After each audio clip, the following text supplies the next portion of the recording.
महासागर न्यूज. समोर आलेला आहे. नेमकं काय तथ्य आहे, कारण की बराच तो व्हायरल देखील होतोय, त्यामुळे कुठेतरी एक राजीनामा घेतला जाईल अशी देखील एक चर्चा. असं आहे की नरहरी झिरवळ यांनी मला फोनवर दूरध्वनीवर संपर्क करून असं सांगितलेलं आहे की हा जो व्हिडिओ आहे तो 3-4 व्हिडिओ जोडून चुकीच्या पद्धतीनं तयार केलेला व्हिडिओ आहे आणि त्यामुळे याची चौकशी झाली पाहिजे. मी त्यांना ॲडवाईस केलेलं आहे की त्यांनी तात्काळ त्या संदर्भात एक कंप्लेंट दाखल करावी.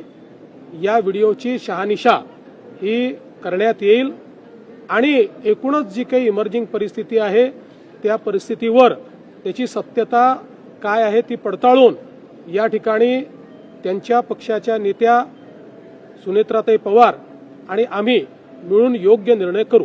सगळे राज्यात पावसाचं संकट पाहायला मिळतंय. शिरोळ अडचणी देताना पाहायला मिळतात. यापूर्वी सुद्धा त्यांच्या कार्यालयामध्ये लाच घेताना त्यांच्या अधिकाऱ्यांना अटक करण्यात आली होती. यावेळेला सुद्धा त्यांच्यावर आरोप होत आहेत. सरकारवरती या सगळ्या गोष्टींचा कुठेतरी सरकारच्या प्रतिबंध परिणाम होतो. बघा, असं आहे की मागच्या काळात जी घटना घडली त्याचं पूर्ण चौकशी झाली, त्याच्यामध्ये कुठेही झिरवाळांपर्यंत संबंध गेला नाही.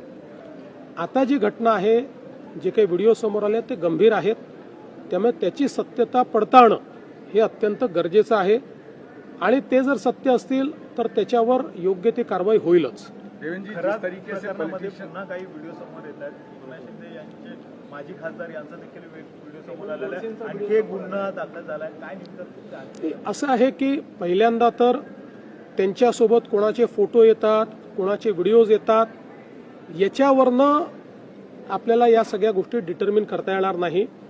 फोटो आणि व्हिडिओज आलेल्यांचा सहभाग आहे का हे महत्त्वाचं आहे आणि तो सहभाग कोणाचा असेल तर कारवाई होईल, नसेल तर केवळ फोटो या ठिकाणी एखाद्याचा निघाला, आता आम्ही सगळे इथे उभे आहोत, आमच्या मागे कोण उभं आहे आम्हाला माहिती नाही आणि त्याच्यासोबत फोटो निघाला, उद्या त्यांच्यातल्या कोणी काय केलं म्हणजे इथे कोणी करणार नाही, तरी देखील अशा प्रकारे आपल्याला दोषी नाही पकडता येणार. पण एक गोष्ट निश्चितपणे मी सांगतो की या प्रकरणामध्ये कोणालाच सोडण्याचं कारण नाही आहे. अतिशय डीप आम्ही जातो. अनेक नवीन गोष्टी लक्षात येत आहेत. अजून काही FIR येत्या काळामध्ये होण्याची शक्यता आहे. काही विक्टिम्स अजून पुढे येत आहेत, काही महिला पुढे येत आहेत. याच्या व्यतिरिक्त काही लोक आर्थिक फसवणूक झाली म्हणून देखील पुढे येत आहेत. त्यांचेही FIR हे लवकरच आपल्याला पाहायला मिळतील. पण या निमित्ताने एक अजून गोष्ट मी सांगतो की या प्रकरणामध्ये ज्या दुर्दैवी महिला विक्टिम आहेत त्यांचे व्हिडिओ हे काही लोकांनी सोशल मीडिया साईटवर अपलोड केले आहेत. ते आम्ही आता त्या ठिकाणी सोशल मीडिया साईटवरनं हटवले आहेत.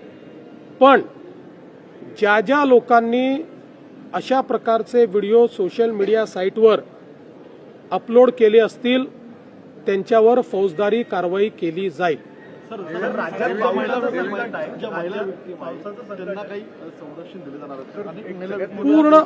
पूर्ण संरक्षण दिलेलं आहे. महिला ज्या काही विक्टीम आहेत त्या समोरच याकरता आल्या की त्यांना पूर्ण संरक्षण दिलेलं आहे आणि यापुढेही ज्या महिला येतील त्यांना पूर्ण संरक्षण दिलं जाईल. आणि म्हणूनच यातलं सगळ्यात महत्त्वाचं संरक्षण हे गोपनीयतेचं आहे. काही लोक ती गोपनीयता भंग करण्याचा प्रयत्न करतायत, त्यांना फौजदारी कारवाईला सामोरं जावं लागेल.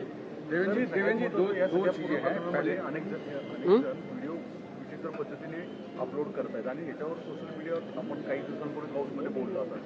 त्याच्या अनुषंगाने काही मेजर कारवाई नाही, निश्चित कारवाई ही केली जाईल. आणि केवळ तेच नाही तर त्याच्यावर जे लोक कमेंट करतायत त्यांनी लक्षात घेतलं पाहिजे की ते